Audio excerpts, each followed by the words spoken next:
नमः शिवाय। दोस्तों, मीराकी में आप सभी का स्वागत है। इस वीडियो में मैं सुसाइड योग के बारे में बताऊंगी। अगर हॉरोस्कोप में ये जो मैं वर्णन करने जा रही हूँ, ये योग अगर बनते हैं तो आप लोग पहले से जान के, आपके फैमिली मेंबर्स हो या फ्रेंड्स हो या आपके खुद के हॉरोस्कोप में अगर ये योग बन रहे हैं तो आप लोग डॉक्टर का हेल्प तो ज़रूर ले, और उसके साथ एस्ट्रोलॉजिकली जो रेमेडीज मैं बताऊंगी इस वीडियो में वो भी आप लोग ज़रूर करें। उससे ये योग जो अगर बनते हैं तो भी निवारण होते हैं। तो सबसे पहले हम लोग जानते हैं कि क्या क्या ग्रह के कारण ये सब योग बनते हैं। जो सबसे पहला होता है वो अब हम लोग को देखना पड़ता है कि 1, 3 और 8वें भाव का कोई संबंध बन रहा है कि नहीं आपके हॉरोस्कोप में। अगर 1, 3 और 8वें भाव का संबंध बन रहा है तो सुसाइड योग ये बनाते हैं। जो प्रमुख हम लोग देखते हैं एस्ट्रोलॉजर, तो ये हम लोग सबसे ज़्यादा देखते हैं। और उसके साथ अगर इन जो भावों का स्वामी होते हैं वो भी अगर कंजंक्ट होके एक ही साथ बैठे हैं तो भी खराब फल देते हैं। और उनके जैसे कि 1, 3 और 8 भावों के स्वामी या फिर इन ग्रहों में जो भावों में जो बैठे हैं वो भी अगर एफ्लिक्टेड है, राहु केतु के दृष्टि इन पे पड़ा है तो भी खराब फल देते हैं। और उसके साथ अगर दशा जो चलता है वो अगर राहु का हो तो भी खराब माना गया है। तो आइए जानते हैं कि 1, 3, 8 क्या संबंध होते हैं।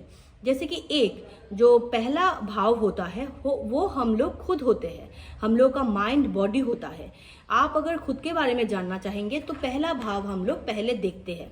तो अगर पहले भाव में कोई खराब ग्रह बैठा है, पहला भाव वीक बैठा है तो भी इंसान ऐसा सोचेगा। उसके साथ जो तीसरा भाव देखना पड़ता है, तीसरा भाव जो होता है वो पराक्रम का होता है, साहस का होता है।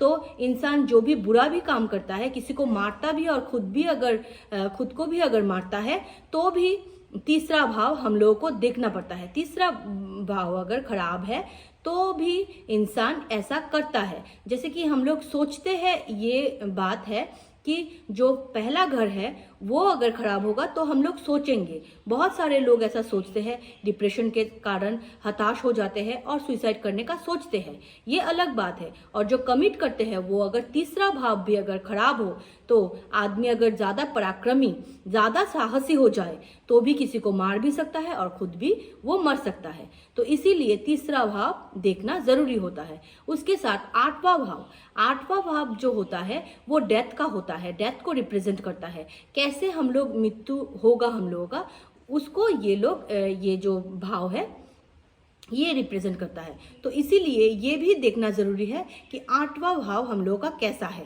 इंसान कैसे मरेगा वो हम लोग जान पाते हैं 8वें भाव को देख के। तो 1, 3, 8 का तो मैंने बताया। और उसके साथ अगर दशा भी खराब चल रहा है, जैसे राहु का दशा और गुरु का अंतर्दशा, ये फिर से गुरु चंडाल योग बनाता है। अगर गुरु चंडाल का जो योग है वो भी अगर बनता है आपके हॉरोस्कोप में, वो तो बहुत खराब माना गया है। वो तो गुस्से के कारण लोग मरते हैं। जैसे कि लव अफेयर में देखा गया है कि गुस्सा बहुत ज़्यादा हो जाता है, जैसे कि ब्रेकअप हो गया तो ये लोग गुस्सा होके भी ऐसा करते हैं। तो ये पाया गया है कि गुस्से के कारण जिनका भी जान जाता है, जो सुसाइड करते हैं, वो राहु चंडाल योग भी उनका होता है। चंद्र को भी हम लोगों को देखना पड़ता है। चंद्र अगर शनि के साथ, केतु के साथ, राहु के साथ होगा तो भी खराब फल देता है। तो इसीलिए चंद्र अगर एफ्लिक्टेड हो और चंद्र खराब ग्रहों में बैठा हो तो डिप्रेशन देगा, इंसान सोचेगा, एंजाइटी होगा और फेल हो जाएगा। अगर एग्जाम में बच्चे ज़्यादा करते हैं ये सब, जो सुसाइड होता है, कमिट करते हैं, वो फेल होने के बाद बच्चे कर लेते हैं। कि कुछ दिन पहले कोई जातक आया था कि मेरे बच्चे का, जैसे कि एक बार उसने ट्राई कर लिया, ट्राई भी करते हैं जो उनका भी पराक्रम साहस बहुत ज़्यादा होता है, उनका तीसरा जो घर होता है वो भी खराब होता है। और अगर इसके साथ 8th हाउस भी खराब हो गया तो ये कमिट करेंगे ही। एक बार में ना सही 2 बार या 3 बार में ये लोग कमिट कर लेते हैं, सुसाइड कर लेते हैं। तो आपको जानना है, अगर बच्चा एक बार ही कर चुका है ऐसा, तो आप जान के फिर उसका निवारण के लिए क्या क्या करना चाहिए वो आप लोग ज़रूर करें। जो वीडियो का एंड में मैं बताऊंगी कि कैसे आप लोग रेमेडीज कर सकते हैं अगर सुसाइड योग बन रहा है। उसके साथ कौन सोचेगा ये बात कि एंजाइटी होता है, तो सोचते हैं कि हम लोग जैसे कि सुसाइड कर लेते हैं। तो ये जो चंद्र अगर शनि के साथ राहु के साथ हो गई तब तो सोचेंगी, और उसके साथ जो दशा है वो तो मैंने बताया राहु का दशा। अगर आप सोच रहे हैं कि राहु के दशा में ही ऐसा होता है, ऐसा नहीं है।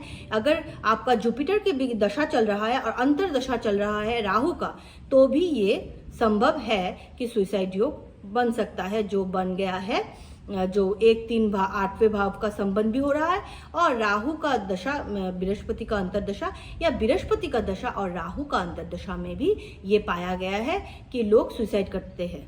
तो इसके साथ अगर गोचर भी ऐसा चल रहा है, गोचर भी खराब चल रहा है, तो देखेंगे आप बुद्धिमान व्यक्ति बहुत एजुकेटेड है, फिर भी ये इंसान ऐसा सुसाइड कमिट कर लेता है, क्योंकि उनका गोचर तब खराब चलता है। तो ये भी हम लोग को देखना पड़ता है।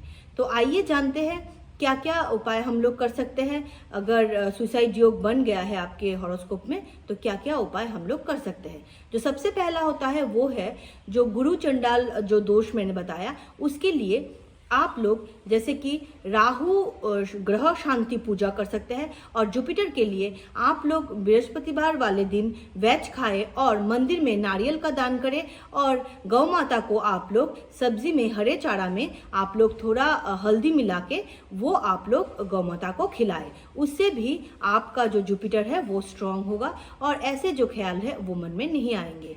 दूसरा जो होता है वो है चंद्र का दान। चंद्र मन का कारक होता है, इसीलिए सफेद चीजों का दान बहुत अच्छा माना गया है। आप चावल का दान, आप जैसे कि लस्सी का दान, जैसे कि किसी को लस्सी पिलाया आपने, वो भी अच्छा माना गया है। और कहीं पे तीर्थ पे गए हैं आप, और जो लोग पैदल चल रहे हैं उनको आपने पानी पिलाया, वो भी अच्छा माना गया है। ये आपके चंद्र को भी स्ट्रांग करता है और जुपिटर के फल भी आपको देते हैं। जो वस्त्र है वो आप सफेद वस्त्रों का दान भी कर सकते हैं, और खुद भी आप सफेद, क्रीम कलर और सिल्वर कलर का वस्त्र आप लोग धारण करें, और सिल्वर का इस्तेमाल आप लोग जरूर करें। जो महिलाएं हैं वो ऑर्नामेंट्स पहन सकते हैं, और जो पुरुष है वो एटलीस्ट आपके थंब में आप लोग जैसे कि सिल्वर का बना हुआ रिंग आप लोग पहन सकते हैं, जिसको हम लोग छल्ला भी बोलते हैं। तो ये आप लोग प्रयोग में जरूर लाए। और जिनका ज़्यादा खराब है चंद्रमा, तो आप चंद्रमा के दान स्वरूप आप चावल का दान और दूध का दान तो कर ही सकते हैं। उसके साथ सफ़ेद मिठाइयों का भी दान आप मंदिर में सोमवार वाले दिन ज़रूर कीजिए। ये आप 40 सोमवार कीजिए तो आपको बहुत शुभ परिणाम मिलेंगे। चंद्र ग्रह के आपके एंजाइटी जो है वो भी दूर हो जाएगा। उसके साथ जैसे कि चंदन का इस्तेमाल, प्योर चंदन होना चाहिए। जो मिलावटी चंदन है वो दे के काम नहीं होगा। प्योर चंदन का तिलक आप करें, चेस्ट पे भी लगाए, इससे भी आपके चंद्रमा स्ट्रांग होते हैं, और राहु का भी जो प्रकोप है वो भी निवारण होता है। आपको राहु से खराब फल नहीं मिलते हैं। जैसे कि सैंडलवुड का इस्तेमाल आप लोग और भी कई तरीके से कर सकते हैं। जैसे कि स्टिक्स मिलते हैं जो धूप अगरबत्ती देने के लिए, वो भी चंदन का आता है। उसके साथ साबुन मिलता है, वो भी आप यूज़ करें चंदन का। और जो हम लोग एयर फ्रेशनर भी यूज़ करते हैं वो भी चंदन का आप लोग इस्तेमाल करें। बॉडी स्प्रे भी आप चंदन का इस्तेमाल करें। यानी कि आप लोग चंदन से कुछ भी बना हुआ सामान आप लोग इस्तेमाल करें, तो भी आप लोग के राहु का भी फल मिलता है। राहु जैसे कि खराब फल नहीं देगा, और चंद्रमा भी आपके स्ट्रांग बनेंगे। तो ये था मेरा उपाय, जो कि है जो अगर आपके हॉरोस्कोप में सुसाइड योग बन रहा है तो आप क्या क्या करें, और डॉक्टर का हेल्प तो आप ज़रूर लें, और उसके साथ ये उपाय आप लोग करें। तो आई होप आपको मेरा वीडियो इन्फॉर्मेटिव लगा। अगर इन्फॉर्मेटिव लगा तो प्लीज़ लाइक कीजिए, कमेंट कीजिए, and do subscribe my channel.